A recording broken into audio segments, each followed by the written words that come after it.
Welcome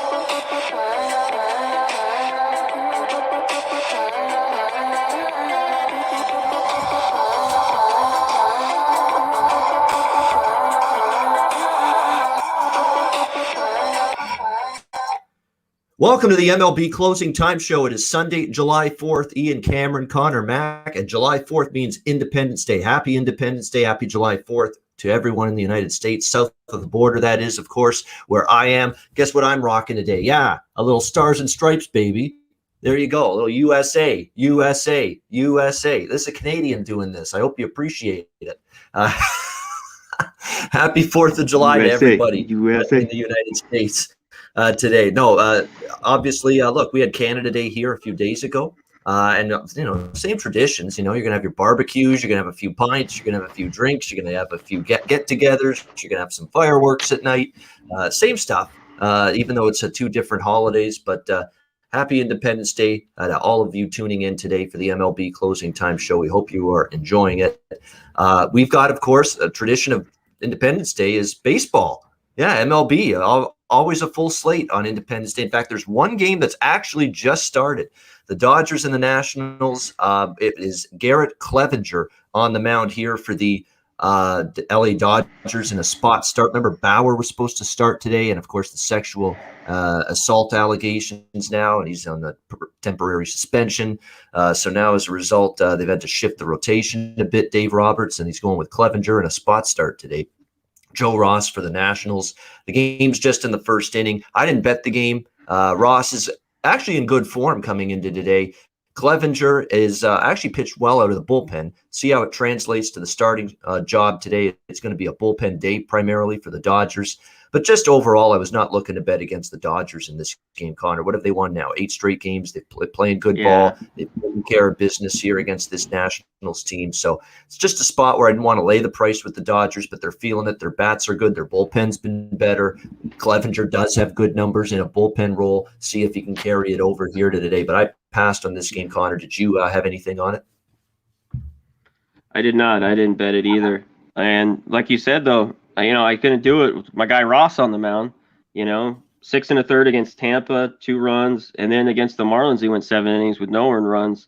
And then you have to go back to the Mets on the 19th, June 19th, where he got hit around. So it's either the good or the bad, and I think that could be the bad for Ross, but we'll see. It's just a game I wanted to stay away from. Justin Turner, I don't know. He took the day off yesterday. He had good numbers off Ross. If you're looking for in-game jack of the day, Will Smith was 2 for 4 with a homer off Ross as well. That's all I looked at here. All right, San Diego Padres and Philadelphia Phillies here. We've got Blake Snell, Vince Velasquez on the mound here. Padres road favorites currently, 9 the total in this game. Blake Snell on the road. Blake Snell on the road. Blake Snell on the road. We have talked about this pretty much ad nauseum all season here on the MLB Closing Time Show, that this guy has just struggled away from home. In fact, I don't think the Padres have won on the road yet this year when he started. Yet, all of that being said, boy, I am tempted to back him and the Padres here in this spot. This is one of those we need to have it kind of games for the Padres. This has not been a good road trip for them. They have struggled. Their offense has pretty much gone silent, and they're struggling to hit the ball right now. Gosh, can Vince Velasquez be the tonic that cures this struggling Padres lineup right now? It very possibly could. I know he's pitched better this season than we thought, but when you look at it, Velasquez, couple of those starts were against the Marlins, which is nothing to write home about. They're not hitting at the moment. I just feel in the pit of my gut this is a good spot to back San Diego here. And Blake Snell on the road, I know it's been a tough time for him, but I lean Padres here. I am leery about it just because they've just not found a way to win on the road of late at all, and including with Blake Snell on the mound. But I'm not a big believer yet in Vince Velasquez. Like I said, I know he's pitched a lot better this season than I thought, but I think for the Phillies, still a team that, the bullpen has issues. Remember, they almost blew it Friday night in the series opener against the Padres. So I think if this comes down to a bullpen battle late in the game, there's definitely an advantage here for San Diego. It's hard to believe 49-36 that they'd get swept in Philly. If that 0-8 for the Padres on the road and Blake Snell starts is just staring me in the face saying, don't do it. But I am leaning a little bit to San Diego here at the moderate road favorite price. What do you think here, Conor Mac, Padres, Phillies? Yeah, this is just ugly, man. Like Snell can't get a win on the road. Obviously, his start was scratched. His last start, he was sick. But before then, he didn't pitch well. He did okay against the Dodgers. He kind of 5 innings, walked a few, didn't give him a run. But before that, he got rocked in Colorado, a few other places. If I were to be on the Padres, I'd maybe look at the team total over 4.5. It's around the same price. I don't want anything to do with this. The Padres can't win on the road, like you mentioned. It's tough for me always to back my guy, Vinny Velasquez. He seems to get through the first few innings, but then he can get hit late. This may be an in-game bet, maybe on the Padres, maybe if the Phillies get a couple runs off Snell, or maybe an over. I didn't bet it. It was, a cross-off, kind of everything going in. I want nothing to do with it. And Velasquez has actually pitched well against the Padres in the past. Look at his numbers: 3-0, 1.19 ERA, and 132 opponent batting average against San Diego in the past. So he has pitched extremely well against this team. Vinny, I know Vinny Velasquez, my cousin Vinny. And by the way, I'm now that I'm looking at these, I don't know if I can do it. 8 road starts, 10.36 ERA for Snell on the road. Yeah, 0-8. San Diego's 0-8 on the road with Snell starting. And look, their road record's not very good. And Jace Tingler, the manager, is calling them out, saying, we suck on the road right now. We have to start playing better on the road, which is true. I think their record at Petco is like 30-15. And I think they're slightly below 500 on the road. So that is the problem right now with saying, how many times have we seen this? Is like a season unlike any other in baseball, where there's just so many teams that just cannot win on the road or not as good on the road. And it's not even close to what they're doing at home this season. So we need to figure some things out with Major League Baseball. What can we do to get these teams playing good on the road? Because there's too many teams that are just are terrific at home, blazing hot, and they're absolute shit on the road. It's like there's like 7 or 8 teams, CMAC, that fall into this category. It's unbelievable. Oh, yeah. I don't know if I've seen any kind of home road sharp split like this with what I've seen from a few of these teams this year. And this is the Cubs, this team, San Diego, Rockies, obviously, it goes without saying. I mean, there's just, tons of examples of just this huge differences between the way a team plays at home and the way they play on the road. Milwaukee and Pittsburgh, we've got Freddie Peralta, fast Freddie Peralta here for the Brewers. Tyler Anderson, the lefty for Pittsburgh. Milwaukee, minus 190 here, 8 the total in this one. The Brewers lineup is among absolutely the best in baseball if you take out the last week or two. This team is mashing right now. I was on the over for the full game and the Brewers team total yesterday. It got there. Both of those bets. I mean, you look at these numbers all of a sudden during this incredible streak for Milwaukee. Double-digit win streak right now for this team. Look at the runs put up in the last 4 games, or actually the last 6 games. 14. They had 1 game where they got held to 2. 15, 7, 7, 11 for this Milwaukee lineup. I mean, they have been absolutely crushing it right now. I don't know how you don't go back to the well here with a team total over again for this Milwaukee Brewers team. I know Tyler Anderson this season for the Pittsburgh Pirates has been a little bit better, but he's kind of been trending backwards in recent starts for the Pirates.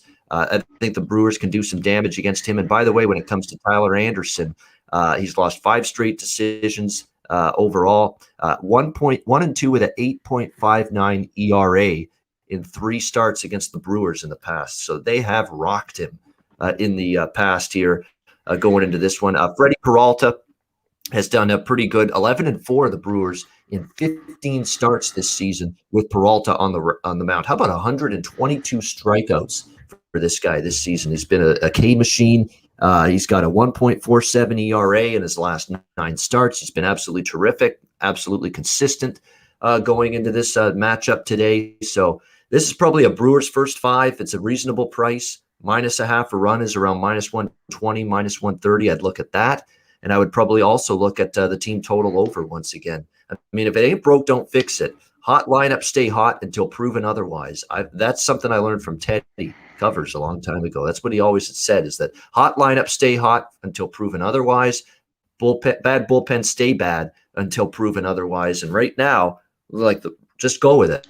Brewers lineup is feasting right now. Until things change or until you see evidence of things changing, just keep on rolling with it. So Brewers first 5, Brewers team total over for me in this game. Connor, what do you think?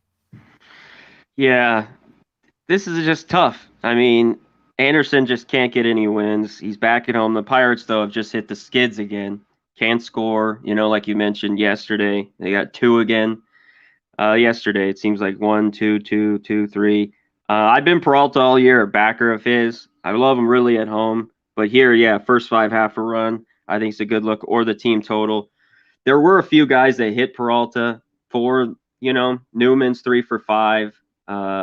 Brian Reynolds is 4 for 6. There's a few guys, but he's pitched so well this year. It's tough to go against these Brewers. They're scoring 10 runs a game. I don't think this continues. And they're hitting with some of their guys, their starters out here in this lineup. But I think you go one more time here. Yeah, first 5 half a run, you can get it down to around -125. I think it's the look here. All right, we've got the next game up. We've got the Tampa Bay Rays, Toronto Blue Jays. Ryan Yarbrough on the mound. Robbie Ray for the Toronto Blue Jays. Now we're getting a price dip. Now it's more priced like it should be. I mean, that to me was nuts yesterday. We were looking at even money with the red-hot Blue Jays against the ice-cold Tampa Bay Rays. And now we're seeing Toronto kind of priced where they should be here, around -160, even -170 now. In some spots, the total 9.5 in this game. Robbie Ray just continues to roll along and be arguably the most consistent pitcher for the Blue Jays this year. I'll say he's been even more consistent than Ryu this year for Toronto. He's been that good, 3.43 ERA. In fact, he and the guy that pitched yesterday, Ross Stripling, they're probably the 2 best pitchers the Jays have right now. They've been absolutely terrific. For a long extended stretch. Tampa Bay stinks right now. I don't know how else to say it other than that. They are in a very, very bad way at this point in time. They can't get out of their own way. They're on a bad road losing streak. This is another team that can't win on the road right now. Ryan Yarbrough on the mound. He's been, I guess, decent at times, but still 4.48 ERA is nothing great from him by any stretch of the imagination. And I think the Blue Jays, look, they are 10-3 in their last 13 games. They've won the series already because they've won the first 2 games of this series. I don't think they're going to rest on their laurels and say, oh, mission accomplished here. They want to, I think, sweep because they got ground to catch up here in this division, trying to catch this Rays team. But it's been bad. 10 straight losses on the road for this team. 4.48 ERA for Yarbrough coming into today. His numbers against the Jays aren't bad, 2.3 ERA. But boy, I don't know. I don't like the form of this team. And with Robbie Ray coming into this start, like we said, he's been just absolutely consistent all season long. And what's been key for Robbie Ray is, look, no walks. He's limited the walks. Look at Ray against the Rays this year, 2.77 ERA, 16 strikeouts, no walks against Tampa Bay this year. He has absolutely shut down and crippled this lineup. No walk. Think about that. 2 starts against the Rays, no walks, 16 strikeouts this year for Robbie Ray. So this might be a good strikeout prop game for Robbie Ray. Robbie Ray over strikeouts might be something you look at. I would lean Toronto first 5, again, just like the last game, -0.5 a run. I would look at that potentially. I don't like the Jays quite as much today because of the fact the price has been adjusted, but I still lean a little to Toronto here. First 5 innings, -0.5 a run. What do you think, C-Mac? Yeah, the Rays are skidding with Yarbrough. And just 2 weeks ago, this would be a huge bargain getting him +155. But, man, the Blue Jays just rip him. I mean, Hernandez, I think, has 4 home runs. Vladdy, bunch of guys. Biggio, Gurriel Jr. They just hit him hard. I just have to roll with the Blue Jays. You can go team total. It's the 5.5 I don't like. Go first 5 half run or the run line. It's +110. I'd look that way. I haven't bet this game, and I don't know if I will. But that'd be my lean. I just took the Jays full game yesterday, and it worked out. And Robbie Ray, who's pitched really well against the Rays as well. The only guy that's kind of got him is Zunino. He's 3 for 13 with a couple homers off him. But other than that, he's shut down this Rays lineup, who strike out a ton against lefties. As long as he's not walking people, Robbie Ray should be good here. Yeah, there's 2. Turns he's asking about the home run props. Yeah, there's 2 I'm on in this game. Teoscar's got 4 home runs in 21 at-bats against Ryan Yarbrough. That is massive. That is cannot turn that down type of home run prop bet right there. Teoscar Hernandez for the Blue Jays, and Vlad Guerrero Jr. Goes without saying, I'm never going to say it's a bad decision to take him. He's only 2 for 17 against Yarbrough, but guess what? Both hits were home runs. So that is why I would still like that prop there with Vladimir Guerrero Jr. In terms of home run props. So Vlad Guerrero Jr., Teoscar Hernandez, probably 2 Blue Jays I would look at in terms of home run props. And yeah, DC pointing out, yeah, maybe a lean over, yeah, potentially. I mean, that almost got there yesterday. I mean, the stats don't lie. Yarbrough 6-0 to the over in his 6 starts, 11-1 to the over in his last 12 starts overall, 6-0 to the over in his last 6 road starts for Yarbrough. So if you like the over, it's 10, it's pretty high, especially considering Ray's pitching well. The one thing with Ray, he does give up the odd home run. He strikes out a lot. He's been very, very good shutting teams down, but he does give up a long ball every now and then. So maybe it could get the game over the total. We'll see. But I like Jay's first 5 -0.5 more than anything. Houston and Cleveland. Zach Greinke, don't lose that fastball. Taking on Cal Quantrill here for the Cleveland Indians. Houston -150. Home road favorites here. 9 the total in this game. 9.5 now in some spots as well. Greinke on the mound here for the Astros today. We'll see how he fares here in this one. But look, yesterday, I want to know who's in this lineup because, look, that kind of ruined things for me yesterday with that team total. I mean, you want me to give it to you? Yeah. All right. Altuve, Straw, Gurriel, Correa, Castro, McCormick, Toro, Jones, and Garcia. So they only got a few in there. Altuve, Correa, a lot of others are just sitting, I guess. A lot of young guys in there for the Astros. So, yeah, Altuve's back. He was out yesterday. He was out Michael yesterday. Brantley is still out.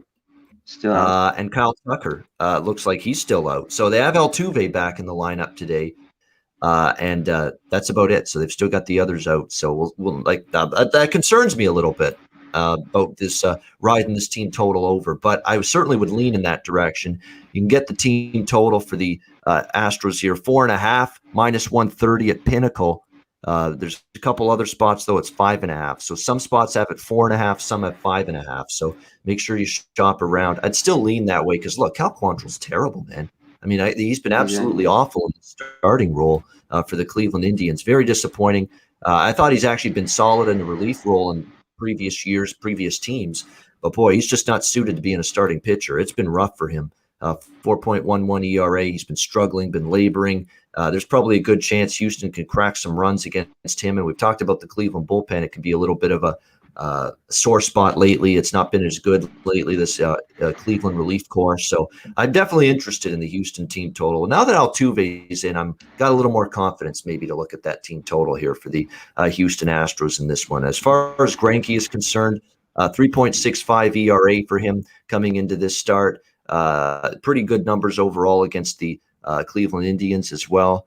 So he's been, pretty solid. Last time out, got hit a little bit, 3 runs, 8 hits in 5 innings, but still he's been relatively solid, relatively consistent. And like I said, Quantrill, not the case. 4 runs, 8 hits, and only lasted 3.1 innings in his last start against the Detroit Tigers, and didn't really pitch well when he faced the Astros too. 1 run, 3 hits, 2.1 innings, not very effective there either. So very much interested, at least in Houston's team total right now. Once again, over 4.5 or 5.5, depending on which book you are using. Conor, what do you think here? Houston, Cleveland. Yeah, this one's just tricky. I don't want the Astros team total here, and I might get there today with this lineup, but I don't want it. Quantrill, he's been up and down, more down lately. Hasn't pitched well. It's just a game I'm going to pass. I thought this maybe could get over, but Greinke's just been solid on the road, 8-2, 3.65, and we'll see how the Indians hit. I lean more towards the full game over, but no real feel here. Maybe people think you're getting a cheap price with the Astros, but this weak lineup, I just don't love it. I'm passing. Yeah, I don't blame you there. Next up, we've got Chicago White Sox, Detroit Tigers. Lucas Giolito on the mound for the White Sox. Matt Manning for the Tigers. White Sox, pretty big road favorites here in this one. -175, -180. Total 9 to 9.5. I like the over here a little bit. 9.5. That was not good for Matt Manning last start. Got absolutely rocked, and I mean rocked, in his last start for the Detroit Tigers. What did he give up? I think 9 runs, or so. It was absolutely ugly for Matt Manning in that start. Yeah, 9 runs on Monday against the Cleveland Indians. So terrible outing for him. 3 starts against the Tigers this year. Giolito 0-2, 7 home runs allowed, 10 earned runs in 19.2 innings, 4.33 ERA against the Tigers. Look, that's not great a track record here for Giolito here against this Tigers team. So that worries me a little bit going into this start. We've got Tim Anderson, Gavin Sheets, Jose Abreu, Lurie Garcia. We've got no Moncada today for the White Sox. You've got pretty much all the big guns in the lineup for the Tigers as well. So wind blowing out slightly as well today at Comerica Park. A warm day. It's going to be approaching 90 degrees Fahrenheit in this game. And again, you look at this White Sox lineup. We were worried about them for a bit, but they've definitely started to hit the ball better lately. They've scored 7, 13, 8, 8, 5. They've gone over 6 straight. Tigers have gone over 3 of their last 4. And again, with these streaking totals teams, whether it's an under streak or an over streak, when you start to see these total streaks develop with a particular team, like we're seeing with Chicago, 6 straight overs coming into this game today, I either ride the streak or I stay off the game. And in this case, I think I'll ride the streak. I'm looking over 9.5 here in this one. Conor, what do you think with White Sox Tigers? Yeah, I think Manning can be hit here by the White Sox. Last night I got this at 8.5, and now it's went to 9, and the 9's minus 120. So I knew a lot of money was going to come on Holy this shit. over. That's great closing line value. You got 8.5. Oh yeah, wow. Yeah, wow. Yeah. Great. Last night, right when it opened, yeah. I mean, when you look at it, I kind of go, I just got to take this. It's a little crazy here. I think this game goes over. But yeah, you talked about the Tigers just hit Giolito, and he's kind of either on or off. Guys like Scope, who was one of my jacks of the day, he's 7 for 23 with a homer. Miggy, a bunch of others have hit Giolito, and I don't trust Manning. I see more Tigers. Their team total is a little interesting to me. The Tigers over 3.5, it's minus 115. With their success over Giolito. And we'll see if the White Sox can keep hitting. I think they do off Manning. He's a young kid that's good, but he's their, 4th or 5th prospect or even pitcher on this rotation. I just lean over in this game, and I'd look Tigers team total as well because I see the White Sox at 5.5. You have a 4? Yeah, I have 5.5 minus 105. So I'm going to stay away from that. All right, next game on the slate here, we've got the Chicago Cubs, Cincinnati Reds, Kyle Hendricks, Wade Miley. The pitching matchup here in this one, we've got the Reds road favorites here, slightly minus 118, minus 120. Total in this one, 9.5, pretty much across the board in this one. It's been a long homestand, and they're looking to sweep the Chicago Cubs here in this one. You know what's amazing is there's so many games today where there's a team trying to avoid a sweep, and usually I like betting teams trying to avoid a sweep, like the Padres, like maybe the Cubs here, and yet I don't trust either one. The numbers are just so bad for them on the road. It's hard to trust them. But usually these Sunday games, and that's why Sundays are trickier for me. It's the trickiest betting day of the week for me in baseball because you get these teams that have won each game in the series, and then Sunday they rest a couple guys. They don't care as much. And then it's the other team that's really trying to get things going. But that always is something to look at when you're looking at Sunday games and keep an eye on. Hendricks has been good. Let's give him credit. He's been really, really solid of late for this Chicago Cubs team. 2.64 ERA since the middle of May. So he's been really solid. However, 4.39 ERA against the Reds and over 6 ERA in Cincy at Great American Ballpark against this Reds team. So in this venue, he has had trouble. And that's the problem. And he has allowed 5 runs at least, Kyle Hendricks, in his last 3 outings against the Reds, dating back to 2019 and a 12 ERA during that span. Look, I get it. He's in good form. I get it. The Cubs have been winning with him on the mound as of late, but he's got a terrible track record against this team and in this ballpark, and that's tough to overcome that, and the numbers bear that out. I mean, you look at some of these here today against Kyle Hendricks, and you've got 11 for 30 and 3 jacks for Joey Votto against the Cubs. Now this is old man Votto. Now we're talking about. I'm sure many of those at bats were when Joey Votto was in his prime. and is a bit better than he is now. He's playing But better lately, nevertheless, though. yeah, he is. I mean, A that's little bit. true. Definitely, I would agree with that. Jesse Winker, 7 for 20, 350, a home run against Hendricks. Eugenio Suarez, 11 for 41, with 2 home runs against him and a 268 average. Naquin has hit him. Castellanos, the Greek stallion, 3 for 10, 300 average against Kyle Hendricks. So there are a lot of guys that have ripped Kyle Hendricks in the past. So this is one of those clash of the factors here. Do you value the current form, which is rolling right now for Hendricks, or the fact that he's just gotten roughed up by the Reds in the past? That's where you're handicapping collision. It's like a highway accident, and there's a collision. That's what this is a collision here. The current form's great. The track record against the Reds is not. So which side do you fall on here when it comes to Kyle Hendricks? On the flip side, you've got Wade Miley here for the Cincinnati Reds. Pretty solid overall for this season, though. Very consistent. That's been good to see for the Reds. 3.09 ERA. He had a stint on the injured list, but 6 starts coming back from that injury. He's been just terrific. I mean, the injury and the absence he had earlier this season did not derail him. 2.61 ERA going into this start.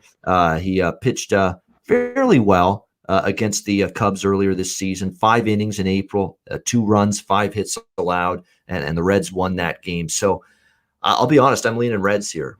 Even though this is the Cubs trying to avoid a sweep, even though Kyle Hendricks is in great form, his form against this team is anything but great. And that concerns me, especially against a team. And the Reds all season have hit the ball very well here at home. So I lean Reds a little bit in this one. Connor, what do you think, Cubs Reds? Initially, last night, the Cubs were around plus 110. I thought, man, Hendricks is pitching well. I go want to lean the Cubs here, maybe. But there's been so bad on the road. You dig through all the numbers. You just went through it. Of course. And both these teams, can hit these pitchers. I mean, not only Hendricks. The Cubs got good numbers against Miley. He's been good for me kind of all year. He's been very consistent, like you mentioned. I'll be simple. I lean Reds a little bit too, and I lean the over. I might in-game this over. We've had 2 unders the first 2 games. I don't know. So we see runs here. The 2 familiar, these hitters, and both A lineups are in here. I just checked them. You got Brian, everyone for the Cubs, it looks like just about, and everyone for the Reds, all their big boppers. So I lean over here.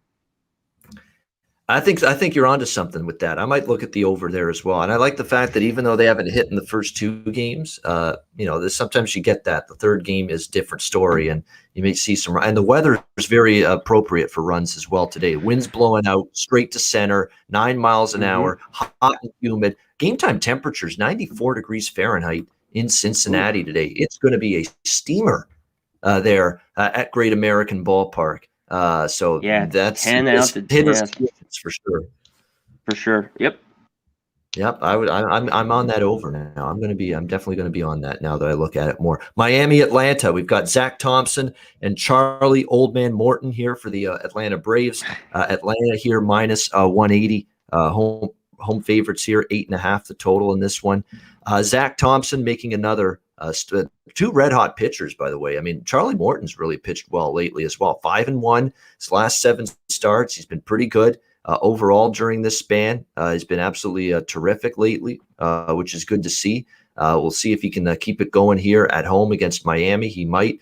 Zach Thompson on the others, the rookie from Miami's been really good himself. 1.5 ERA going into this start. He has not allowed more than 2 runs in any start that he's made, since he's joined this rotation here for Miami. So he's been very, very good. We'll see if he can keep it rolling here this afternoon. But these are definitely 2 pitchers that are, as Jay-Z would say, feeling it. They are feeling it right now. No question about that.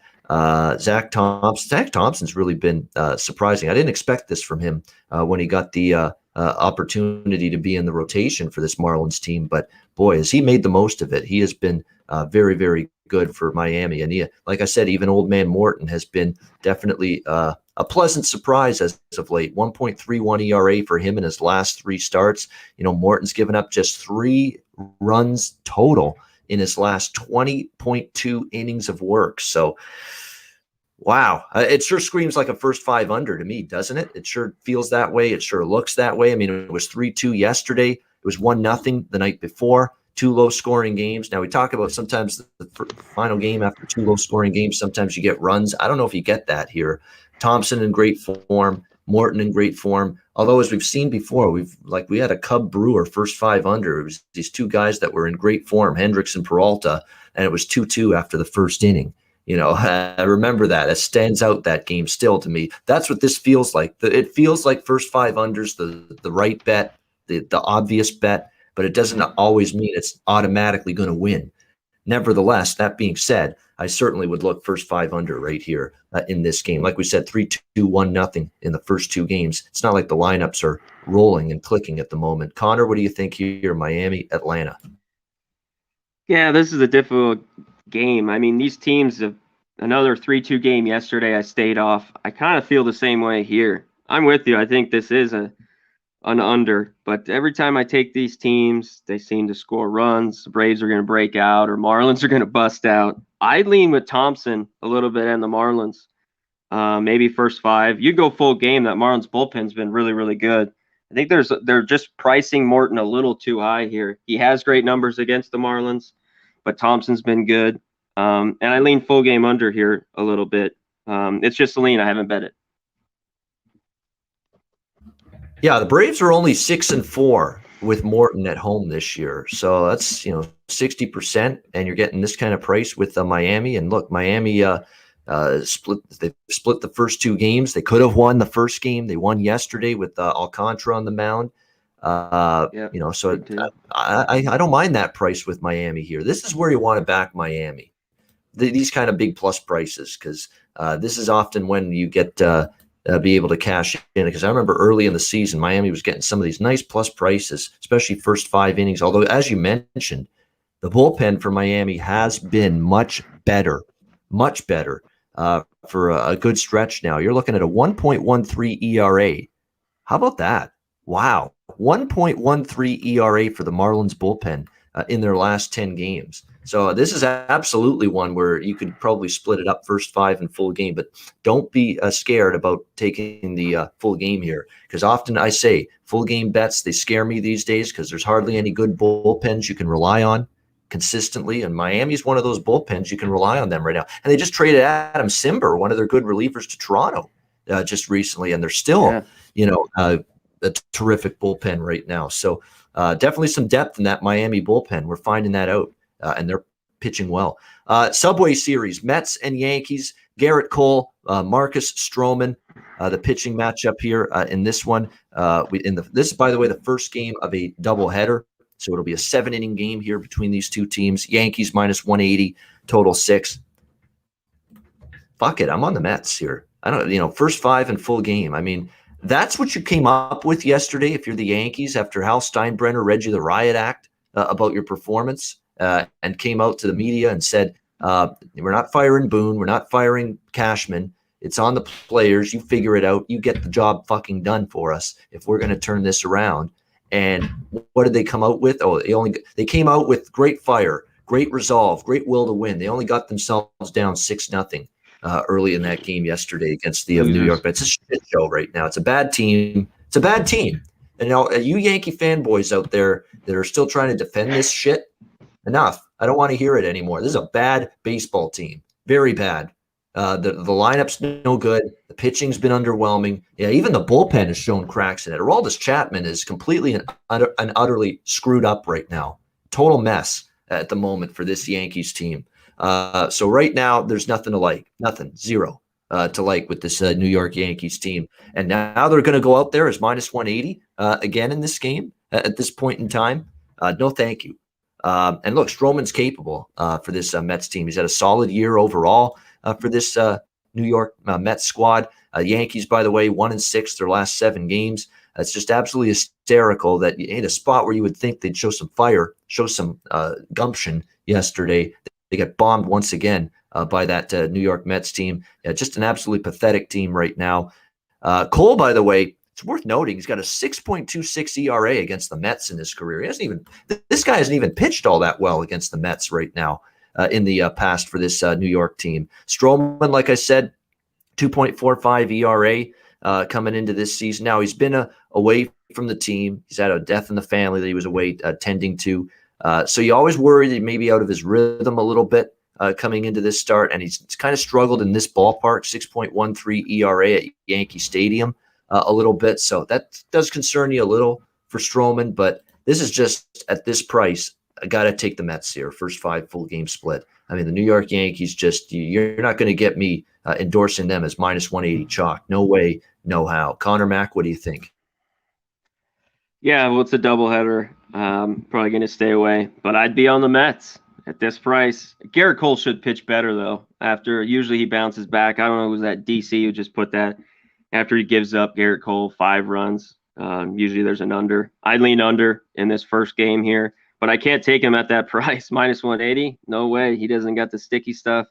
I don't want him. Stroman's been pretty good all year. 6-6 is ERAs, 2.45. It's too big of a price. Give me the Mets until the Yankees get it right. No way do I want anywhere near the Yankees or that price. Real quick, Aaron Judge is 8 for 18 off Stroman with 4 homers. Little jack of the day for the Judge. Here comes the Judge. Here comes the Judge.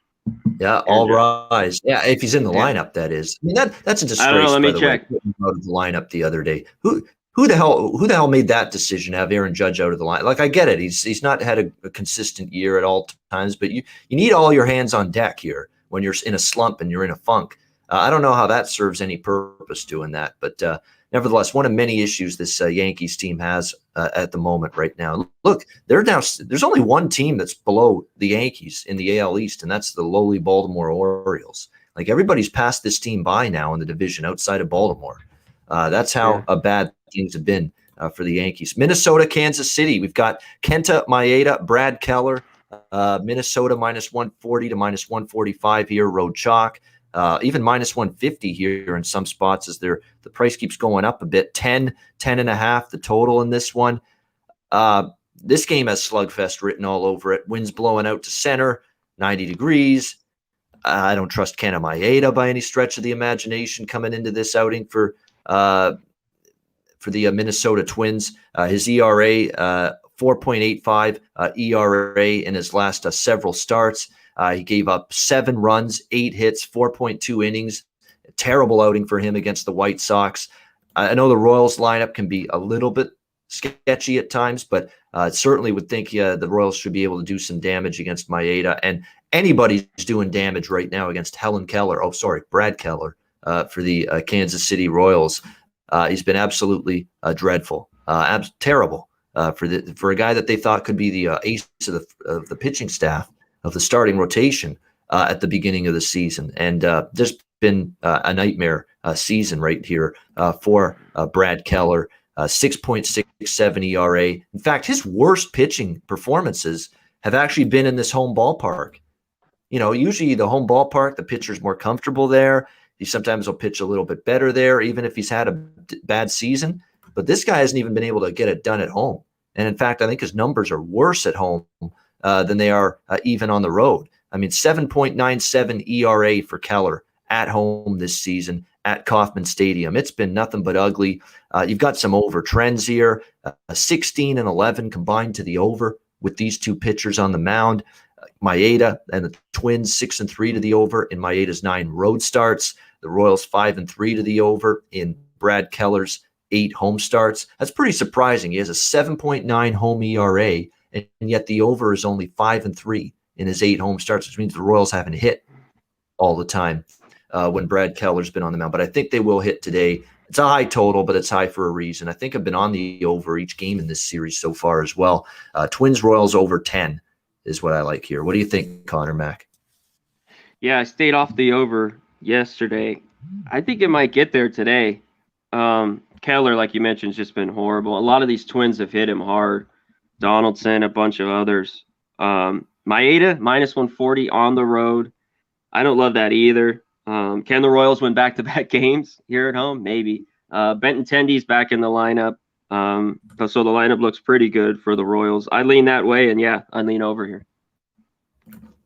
Yeah, and Josh Donaldson obviously has been flapping his gums a lot this week and, ruffling some feathers. But, hey, he's also been hitting the ball pretty damn well lately and been really good at the plate of late for the Twins. So, hey, if you're going to flap your gums and you're going to flap your trap, like he has been doing lately. At least you're backing it up and you're playing well at the plate right now. And he's certainly doing that for the Minnesota Twins. All right. Yeah. Make sure you shop around. You're right. This was 9.5. There's 10s now mostly across the board. And you're right. 10.5s are starting to show up. So make sure you look to see make sure you shop around, see if you can get the best number possible with that total if you are going to bet it. St. Louis, Colorado. We've got Carlos Martinez, German Marquez, the pitching matchup here. Colorado in this one around looks like minus 150. Home favorites, 11 the total in this one. I need to start betting some unders here at Coors Field, because this has been all of a sudden, this team's been trending under in this ballpark for the last several days. And, by default, you're going to get totals 11 or 12 usually at Coors Field. But you look at Colorado, 6 straight unders all during this homestand. Not a single game on this homestand has gone over the total. And they've won 5 of those 6 games. But again, they've been doing it, believe it or not, with pitching and with timely hitting. They haven't been crushing the ball, but they've been getting timely hitting, and their pitching's been good during this homestand. And look, I like the Rockies yesterday, first 5 full game. They got it. Well, they pushed on the first 5, but they got it done with the full game victory, 3-2. A great start for Kyle Freeland. Their pitchers pitch well at home, and German Marquez has been great. He's actually been one of their better pitchers. He's got good numbers overall, very good numbers at home coming into this start for the Colorado Rockies. I think he'll get the job done here and pitch well again. There's a lot to like about what we're seeing from Marquez going into this outing today. On the flip side, I can't say that about Carlos Martinez. It has been a rough go of it for him. That's definitely a concern for the Cardinals going into this game. We know the Cardinals' offense has been disappointing. Again, they had chances last night when they were down 3-2 in the 9th inning, and they just couldn't get that clutch hit. And it's been like that for a lot lately for the St. Louis Cardinals. But yeah, Marquez, last 3 starts, Connor, 1 run over his last 23 innings. 1 run over his last 23 innings of work for German Marquez. He's been phenomenal. And on the flip side, Carlos Martinez, not so phenomenal. His last 3 starts, he's given up 14 runs in 14 innings. So he's given up a run an inning in his last 3 starts. Look, I've been on Colorado all week long. If you've been watching closing time this week, I have backed Colorado every game on this homestand, and it's paid off for the most part. Took him against Pittsburgh a couple times. Took him in the first 2 games, or first 2 games here against St. Louis. They lost the 1 game, but they won the previous 2. They played 3 with St. Louis so far. I've been on Colorado in all 3 games, and they won 2 of the 3. And I think I'm coming back to Colorado here as well. Now, there is a price adjustment. Now we're not seeing Colorado even money, like they were earlier in this series. So they're adjusting it based on the edge they have in the starting pitching matchup. The fact Colorado just continues to be a machine at home. 30-17 is now their home record this year at Coors Field. I mean, they have just been outstanding on their home field. I think that continues here today. I like Colorado here, but I like them more than anything here with the first 5 innings here is what I'm looking at here. You can get that minus a half, 120. Or you want the – okay. Yeah, exactly. That's definitely what I'm looking at here. Is the one thing about Colorado is they used their high leverage relievers yesterday to protect the 3-2 win. So I worry about the back end of that bullpen today late. So this is why I'm veering more toward the first 5 today with Colorado. But that's definitely what I like. Colorado first 5, minus a half a run, minus 120. Big edge for Marquez right now against Martinez. And look, St. Louis stinks on the road. By the way, Colorado 30-17 at home. St. Louis 2-11 in their last 13 road games. I mean, another team that's been absolutely pitiful away from home lately. So Colorado first 5, minus a half a run. I lean to them on the money line too, full game, but I think I like the first 5 option a little bit more. What do you think here, Conor? Max, St. Louis, Colorado? Yeah, I'm with you. This one last night, I was staring right at how good Marquez has been, especially at home, even well lately on the road. And Martinez, I just want to fade him. There's no way. And yeah, there's a little bit of a tax here. You got to take first 5, half a run. And I got to take it. I haven't took it enough I thought it'd be a 6 because of Martinez. It's a 6.5. I like the first 5 under 6.5. I mean, there could be runs today, and it could, but if Marquez is on, it's all on Martinez. You know, can the Rockies score 6-7 on themselves? Sure, but they got to score 7. So I lean the first 5 under 6.5 here. It's -115. And yeah, I'm with you here. Only guy that's hit Marquez, who's had ups and downs in his career, is Goldschmidt. He's 12 for 32 with 4 homers. Definitely a jack of the day, Goldie. But there's guys, of course, the Rockies hit Martinez. Charlie Blackmon's 11 for 23, and a few others. But I'm going to, yeah, Rockies with you. First 5 half a run, and I lean that first 5 under 6.5. Yeah, I think the under, first 5 and full game under, it's worth a look here. I think Martinez is the concern because he's been rough, but still, I mean, they've been trending under. Like I say, streaking to the under, Colorado. I either ride the streak or I stay off it.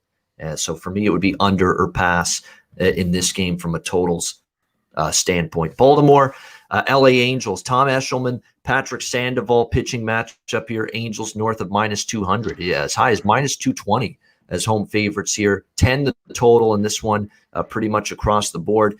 The Angels, it was a good day for me yesterday, but the best bet was not. And it was the Orioles-Angels over, falling short. The runs just died in the second half of that game. It ended 4-1 in favor of the Angels in that one. We'll see how it goes here. Patrick Sandoval on the mound for the Angels, who's actually been, for the most part, pretty solid. He's gone now, it looks like, 8 straight starts, or actually all of his starts this year. He hasn't given up more than 3 runs. So he's been very, very capable. Yet the over has cashed in 4 straight starts with Sandoval on the mound. The one thing that does concern me here for Patrick Sandoval today for the Angels is the proficiency of the Orioles against lefties. For the season, they mash lefties. The last 10 games, they're mashing lefties and hitting .289. So I could see Baltimore's line. Look, they got shut down for the first time in a while. This has been a pretty hot-hitting Baltimore lineup until last night. I could see them doing a little bit of damage here, even with Sandoval's numbers being decent, because they have hit lefties. On the flip side here, we've got, for the Baltimore Orioles, Tom Eshelman. This is a journeyman pitcher. I mean, he's not someone I'm looking to back. He's been around the block. He's been a starter. He's been a reliever. He's been with a bunch of different teams, and he's not someone that I trust. Look at the last 2 starts: 6 runs, 8 hits against Houston, 2 runs, 5 hits, 3.2 innings, 3 walks, labored against the Astros in the rematch. Both of those games went over the total. I think the Angels should be able to do a little bit of damage here in this one against Eshelman. I'd lean to the over here. Obviously, the Angels deserve to be favored, but obviously they're favored by a big price. I'm looking more than anything a lean to the over here in this one. Angels team total over could be something you look at as well. And Shohei Ohtani, look, he didn't hit a home run last night, which is a rarity these days, but that probably means he's got a decent chance to get one here tonight in this game against Eshelman for the Orioles, and a bad bullpen as well behind Eshelman. And look, the one problem that Eshelman's constantly had in his career, dating back to last August when he pitched for Baltimore, he has given up at least 1 home run in looks like 6 of his last 7 starts. He's given up at least a home run. You're He'll giving up a home run tonight. He'll go and Shohei for Ohtani's sure. just Wind's blowing out. Hitting home run hitters in baseball right now. You got to look at an Ohtani Jack of the Day, a home run prop today. Connor, what do you think? Orioles, Angels? Yeah, I think you lean over here. We'll see if the Orioles, like a guy mentioned, they've struggled a little lately against lefties, whatever, they're 2-10. But they still got a lot of righties that hit lefties. Sandoval's been kind of an over pitcher. There's no way I can take Sandoval -220. I might just stay off the side. The Orioles at +200 is really tempting, though. But I see lots of runs. The wind's blowing out almost 10 miles an hour to dead center. There should be some runs, fireworks, everything there at Angel Stadium tonight. Well, there'll be fireworks times 2 maybe in this game. Baseball fireworks in terms of, explosions at the plate, and then the regular 4th of July fireworks after that as well. No question. All right, next game, Boston, Oakland. Nick Pivetta, Canadian, fellow countryman, Nick Pivetta. And James Caprillion for the Oakland Athletics. Oakland -110, 9 the total in this one.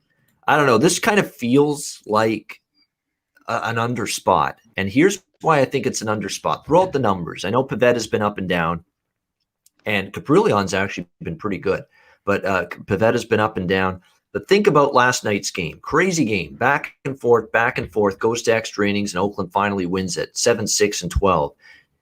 I often see this after a crazy, wild, long game like that, extra innings.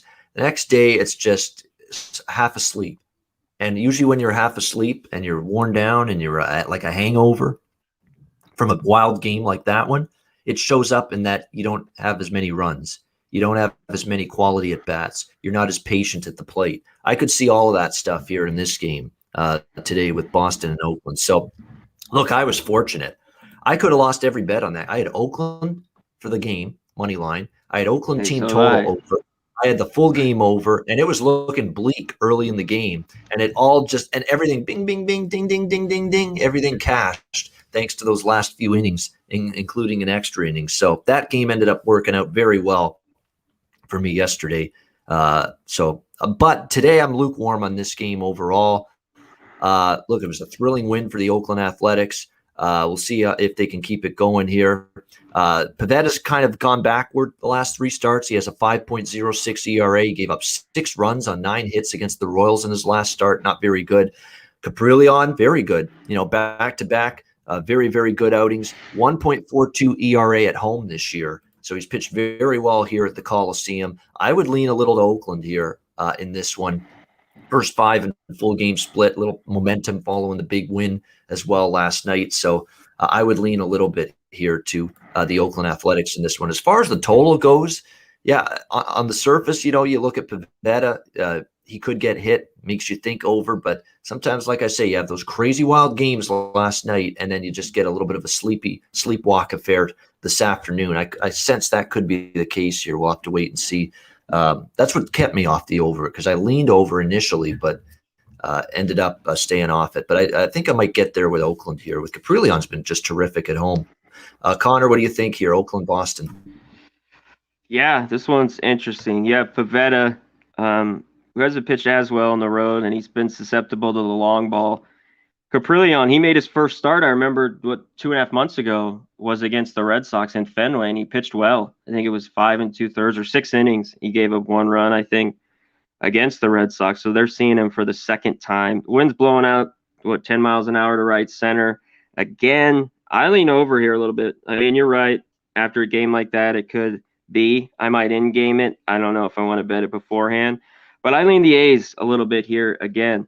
Caprillion's pitched well at home, and I just don't trust Pivetta and giving up the long ball. So both teams can hit. Red Sox can just hit their way to a win. So, and that's why I lean over here.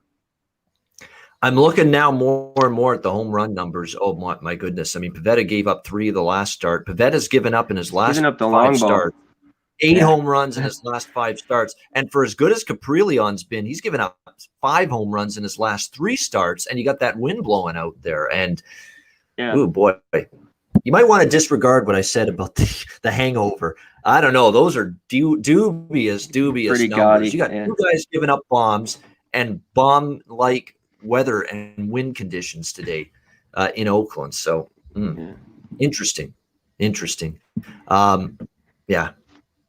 Yeah, the over does now. I'm looking at it here, and if you like the over, I can see why you may be wanting to go with that. I'm gonna have to give that some more thought, but I can definitely got 2 guys giving up home runs and the wind's blowing out. That's usually a recipe for runs. I will admit that. Texas and Seattle. Mike Fultonevich on the mound for Texas. Chris Flexen is a bad pitcher. Seattle here minus 140. 8.5 the total in this one. Chris Flexen's not bad. I shouldn't say he's bad, but he's just very, very erratic. 3.97 ERA for the Mariners. They got absolutely drilled by Texas last night. Welcome back to the rotation, Marco Gonzalez. Man, that guy had nothing last night for the Mariners. Fultonevich on the mound for Texas. A 5.17 ERA for him coming into this start. I'll be honest here with him. He's pitched actually a little bit better of late. Fultonevich, can he keep it going here tonight is the question. But against Seattle, this is not one of the teams he's pitched well against. 5.75 ERA in his career for Fultonevich against the Seattle Mariners. 6.32 ERA on the road. Flexen does pitch better at home. There's no question about that. 2.05 ERA at home, 6-2 for the Mariners in his 8 home starts going into this outing. So the road's been rough for him, but boy, the home cooking here in Seattle's been good to him. After getting absolutely throttled yesterday, I could see Seattle looking to bounce back. When's the last time Texas, by the way, has won 2 games in a row? I mean, that's the thing with this Rangers team. They're a bad team, and they haven't really been stringing wins together. They had one little 4-game win streak. Then they beat Oakland. They lost the next game. So they're not exactly someone I'm looking to rush into bet on when they win their previous game. I would lean a little to the Mariners here with flexing here. First 5 full game split. That's probably the way I would go in this matchup. Conor, what do you think? Texas, Seattle. Yeah, I remember you talked about it, or someone said it yesterday, 13 games the Rangers hadn't won in Seattle. Well, they broke it last night. Lyles pitched pretty good. Fulton-Avich just pitched well his last few starts. But I think this is a Mariners spot. Flexen, they just lose. Flexen's really good at home. You're getting a pretty cheap price. It's gone up a little bit to -135. I think it's the Mariners here. They've had a history of hitting Fulton-Avich. So I'm on the Mariners here. I'm almost thinking about taking a -1. I don't do Mariners. They're a home team. The run line, the team total's over 4.5. I think it's -105. But I think I'm just going to take them straight here, -130 Mariners. All right, -130 here, Seattle Mariners. I'll probably get on Seattle as well. First 5 full games. It's a good spot, bounce back spot. Texas is still terrible. It's still terrible on the road, even though they won in Seattle last night, which, as you mentioned, and I mentioned it yesterday on the show, yesterday. They were 0-12 in Seattle going into yesterday, and they finally snapped that losing streak. But still, 13-29 for the Texas Rangers on the road. Seattle 25-17 at home. So, yeah, I like this. I think it's a good spot for Seattle here to go with them. All right, second game of the Subway Series doubleheader today. Mets and Yankees. This is the second game tonight. This is Sunday Night Baseball. It looks like we're going to have the matchup here of we don't know yet for the Mets, actually, but we know it's going to be Nestor Cortez on the mound for the Yankees in this one. I'm looking at it might be Tyler McGill here for the New York Mets. Not confirmed yet, but it's kind of looking like it could be him. Cortez, 1.02 ERA, 1 scoreless inning of relief in his last start. Again, the Mets haven't announced a starter. It's looking like it's going to be either Tyler McGill or Corey Oswald. Apparently is also the guy that could get the start here for the Mets, but we'll have to wait and see on that. You know what I feel? Unless I see some signs of life from this dormant, struggling, reeling Yankees team, I'm not touching the Yankees. That's for sure. I would look at either the Mets or nothing probably in this game, but again, we'll have to wait and see who's on the mound here for the Mets in this one. Cortez, he's actually been very good in the bullpen since the early part of June. 1.02 ERA in the 17.2 innings that he's pitched in 7 relief appearances. So this guy could be pretty solid here in this spot start for the Yankees. But again, we don't know who's on the mound yet for the Mets, so it's hard to give an opinion. Any thoughts at all, Conor, on this one, Mets-Yankees? No, nothing at all. And as much because I know game 1, I'll know who's set, but just wait, who's ever the pitcher going to be, the lineup, because obviously the doubleheader, just wait for that. Obviously, Cortez hasn't started before. He's pitched well in the PCL, but we'll see. It's all about game 1, and I think the Mets are a good price there and the under in game 1. But game 2 here, I don't know. McGill, whoever, I'll be passing probably. All right, final game. Now, this is weird. I guess this is just because it's Independence Day, but there is not – usually when it's Sunday night, you have Sunday Night Baseball, and that's it. That's the only game on Sunday night. It's Sunday Night Baseball, ESPN there with A-Fraud and Vasgersian. They do the one game. Did you like that? Yeah. A-Fraud. You get the one game with the A-Fraud and Matt Vasgersian doing ESPN Sunday Night Baseball. That's it. And, other than that, there's no other games. Yet for some reason, you've got San Francisco and Arizona here playing a night game tonight on a Sunday.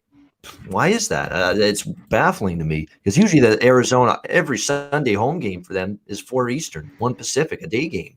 I don't know. It's weird. But anyway, this is a night game. It's just this one I was taken aback that this game was at night. That's basically what I'm trying to say. Anthony DeSclafani on the mound for the Giants here. Caleb Smith for the Diamondbacks. We've got San Francisco here, -170, road favorites 9 the total in this one. Hey, you're never out of a game when you're facing the Arizona Diamondbacks bullpen. And we saw that last night with the San Francisco Giants trailing that game 5-4. They get the 2-run blast from Austin Slater against that wretched bullpen, and they end up winning that game 6-5. I mean, if you've been live betting the opposing team and the over in these games with Arizona this year, late in the game, I mean, how good have you done? Pretty damn good, I would say. This bullpen just is absolutely awful, and they showed why once again last night. So DeSclafani on the mound here for the San Francisco Giants tonight. They dominated Arizona. They're now 8-1 this year against the Arizona Diamondbacks. This team, DeSclafani, 2.60 ERA in his career against the Diamondbacks. So he's pitched well overall this season, and especially against this Arizona team. Caleb Smith on the other side, 6.1 ERA in his career against San Francisco. So he has really, really struggled against this Giants lineup. You look at the numbers as well. There's a couple guys that have hit him hard, like Buster Posey, 4 for 5. Wilmer Flores as well. Brandon Crawford's had some success against Caleb Smith in the past. DeSclafani, it looks like other than, Ahmed's hit him a little bit, Peralta a little bit. Josh Rojas has definitely had the most success, 3 for 8, 375 average.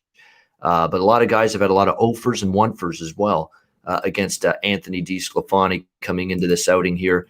For me right now, like unless it's a Zach Gallen or unless it's Merrill Kelly at home, there's not really. They haven't won. Yeah, I just want to start. They haven't won really with Smith, but he's been well. His last 3 starts, 2 runs, 1 run, or they can't win the game, of course, but because I saw just DC put their 0-5 in his last 5 starts. Yeah, they get to the bullpen, but he's pitched pretty well here, Smith.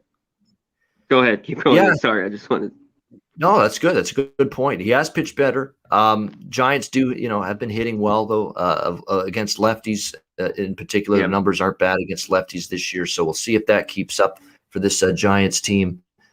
The bottom line is, like I said, unless it's Zach Gallen, who I kind of like, and unless it's Merrill Kelly at home, just these are situations where I really can't justify backing Arizona.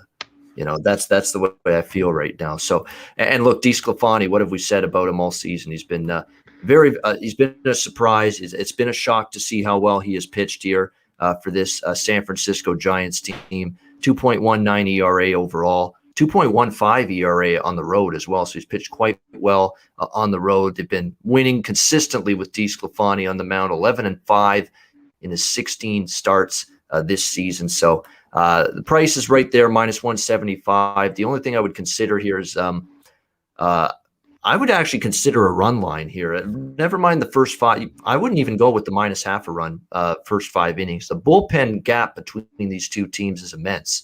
I would probably just rather go with the run line here. Take a shot with that. -1.5 at even money, -110 here with San Francisco, because chances are, even if this is a tie game or the Giants are up by 1, 6th or 7th inning, you could always get those late runs off this absolutely hideous bullpen of Arizona's, like we saw last night in the game between these two teams. So you look again, the bullpen, I'll recite the numbers here just to reinforce the point.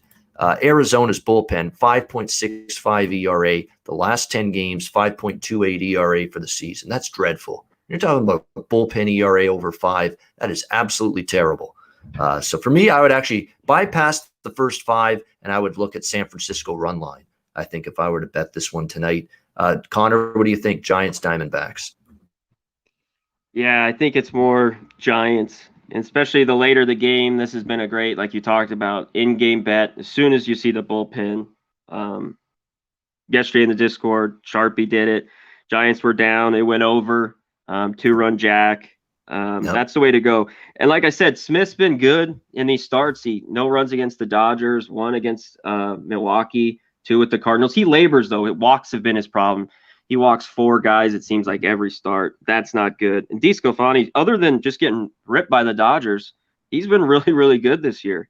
So, yeah, I'm with you. The Giants team total is a little interesting. Just stick with it, especially with D-backs bullpen. Even if they only have 3 runs off Smith, who they've hit well. You mentioned Buster Posey's 4 for 5. Flores is 3 for 8. Bunch of guys with the good numbers. So yeah, I just wait. I lean over the full game. You could take Giants run line first 5, or the team total over 5.5 plus 115. I thought that was pretty good. They're over 5.5 plus 115. Plus 115 here. Yeah, that's definitely something to consider. Team total method potentially here for the San Francisco Giants. All right, before we get to best bets and Jack of the Day, we've gotten through the entire Sunday card. Thanks to everyone in the chat. We want to acknowledge you. 250 live viewers on this 4th of July holiday, on this Independence Day south of the border. We appreciate that. Nathan Shellhammer, Brian Watson, DC, Luke Murphy, Lamont Williams, Cheshire Cat, not applicable, Cash Action Bets, DC, Sterling Gentry, Royman R. Everybody joining us today. We appreciate it. On this, Gerald Jones, everybody in the chat, thank you for joining us. Pierce the Weather. Oh, that's a good name. Unc Oliver. Nice. Very good. Dennis Trusty.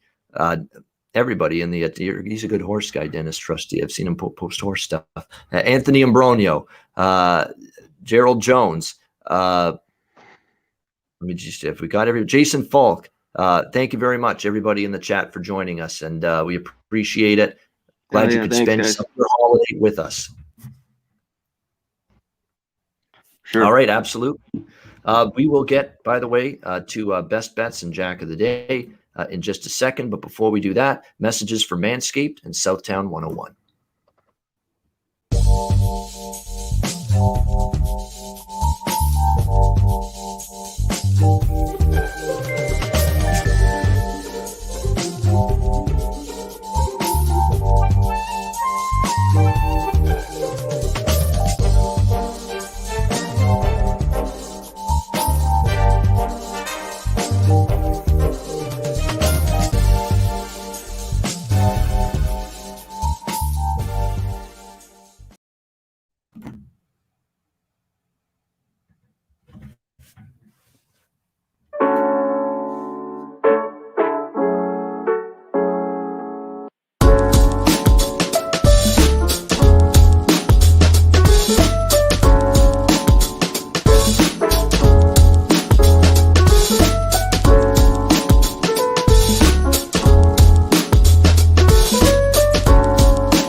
All right, Southtown 101. When you're in San Antonio, Texas, be sure to stop in, have a bite to eat, a few pints, live music, DJs, karaoke.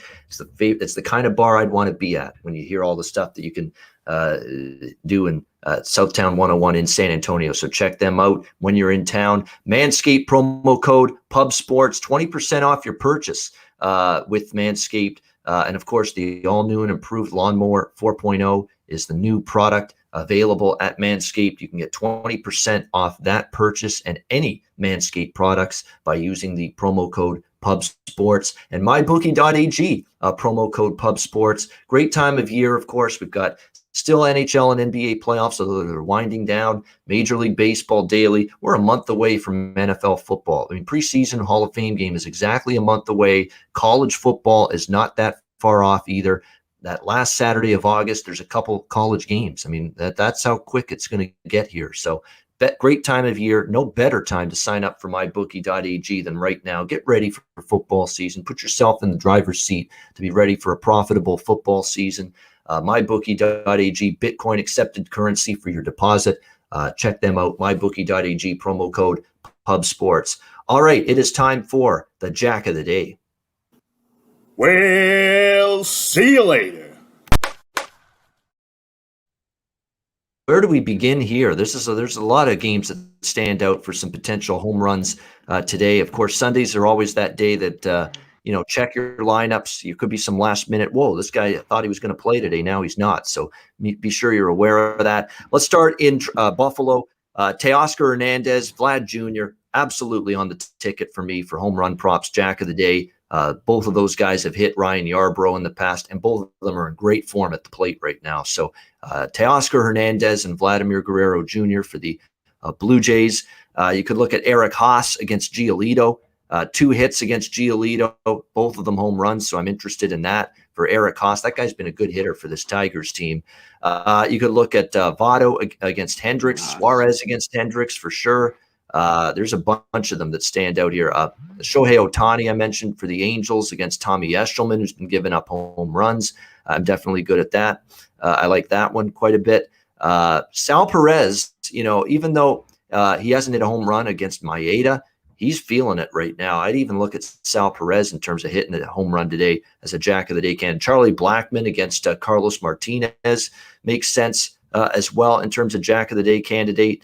For me, J.P. Crawford has 2 home runs against Mike Foltynewicz, so I'd look at him for Seattle in that game today. Joey Gallo back in the lineup. He was actually not in the lineup for Texas last night. They gave him a rest day. I think he'll be back in today. And he's always worth a look as well. So there you go. Like I said, we're spraying the board a little bit today with home run props. There are a bunch of them that I like. Connor Mack, how about you? Home run props, Jack of the Day. You mentioned the Blue Jay guys. I'm going to go to some of those Reds. Winker needs to get one for me. 7 for 20 with a homer off Hendricks. Chris Bryant, he get one last night. I'll roll with him again. 6 for 17, 2 jacks. Paul Goldschmidt, 12 for 32, 4 homers. And the other guy, Aaron Judge, he's in the lineup. I just saw for game 1. 8 for 18, 4 home runs. Go with the Judge. And my sneaky one, Mike Zunino, off Robbie Ray. He has a couple homers.